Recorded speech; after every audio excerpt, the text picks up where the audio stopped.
मालिकेच्या आजच्या भागाची सुरुवात अतिशय भावनिक आणि रहस्यमय वळणाने होते, जिथे इंद्रा आबांना कळवळून विचारत असतो की त्यांच्यासोबत नक्की काय घडले आहे आणि त्यांच्या डोक्याला ही जखम कशी झाली. इंद्रा आबांना आपली शपथ घालतो, तेव्हा कुठे आबांचे डोळे भरून येतात आणि ते सांगू लागतात की ते केवळ दादासाहेबांना भेटण्यासाठी त्यांच्या बंगल्यावर गेले होते. तिथे गेल्यावर पुतण्या अजितने त्यांचा घोर अपमान केला, त्यांना धक्के मारले आणि गेटवर ढकलून दिले, ज्यामुळे त्यांना ही जखम झाली.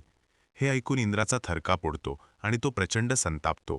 तो म्हणतो की ज्या माणसाने या मुलांना पोटच्या पोराप्रमाणे जपले, त्यांना कधीही बापाची उणीव भासू दिली नाही, त्याच मुलाने आज आबांवर हात उचलला, ही कृतघ्नपणाची परिसीमा आहे. इंद्रा तातडीने आबांना घेऊन महाडिकांच्या बंगल्यावर जाण्याचा निर्णय घेतो, जेणेकरून तो अजितला आबांच्या पायावर नाक घासायला लावून माफी मागायला लावेल. इकडे बंगल्याच्या टेरेसवर दादासाहेब, अजित आणि विक्रांत मद्यपान करत विजय साजरा करत असतात. उर्मिला आणि रत्नाई त्यांच्यासाठी खाण्याचे पदार्थ घेऊन येतात. दादासाहेब उर्मिलाचे कौतुक करतात, पण उर्मिला मनातल्या मनात त्यांचा द्वेष करत असते. अजित आपल्या बापाच्या, दादासाहेबांच्या दुःखाचा बदला घेतल्याचे समर्थन करतो आणि म्हणतो की आबांनी माझ्या बापाला भीक मागायला लावली होती, म्हणून आज मी त्यांच्यासोबत जे वागलो ते अगदी योग्यच आहे. दादासाहेब त्याला शाबासकी देतात. तितक्यात इंद्रा, आबा आणि राणी तिथे पोहोचतात. इंद्रा बंगल्याबाहेर उभा राहून अजितला ओरडून बाहेर बोलवतो. अजित बाहेर येतो आणि पुन्हा एकदा अपमानास्पद भाषेत बोलू लागतो. इंद्रा त्याला आबांची माफी मागायला सांगतो, पण अजित ऐकण्याच्या मनस्थितीत नसतो. विक्रांत देखील मध्ये पडतो आणि आपल्या भावाला धमकी न देण्यास बजावतो. राणी अजितला त्याच्या जुन्या दिवसांची आठवण करून देते की जेव्हा त्याचे सर्व प्रयोग फसत होते, तेव्हा याच आबांनी आणि इंद्राने त्याला आधार दिला होता, पण आज तो सर्व विसरला आहे. वाद वाढत जातो आणि दादासाहेब खालच्या थराला जाऊन बोलतात की हा इंद्रा आणि जयसिंग, आबा पैशासाठी राणी आणि मालतीला देखील विकून खातील. हे ऐकताच राणीचा संयम सुटतो.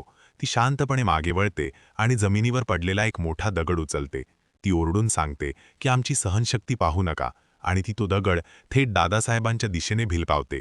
दादासाहेब तो दगड डाव्या हाताने पकडण्याऐवजी उजव्या हाताने हवेतच झेलतात. नेमकी हीच गोष्ट आबांना आणि राणीला सिद्ध करायची असते.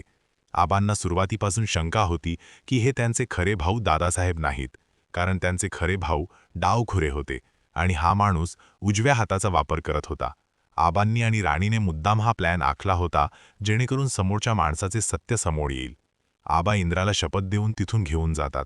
जाताना राणी दादासाहेबांना ठणकावून सांगते की या राणीला मान खाली घालून चालण्याची सवय नाही, आणि एक दिवस असा येईल की जेव्हा तिला पाहून तुम्हाला तुमची मान आणि डोळे दोन्ही खाली झुकवावे लागतील. घरी परतल्यावर मालती मॅडम आबांची अवस्था पाहून घाबरतात. इंद्रा अजूनही संतापात असतो की आबांनी त्याला अजितला धडा शिकवण्यापासून का रोखले.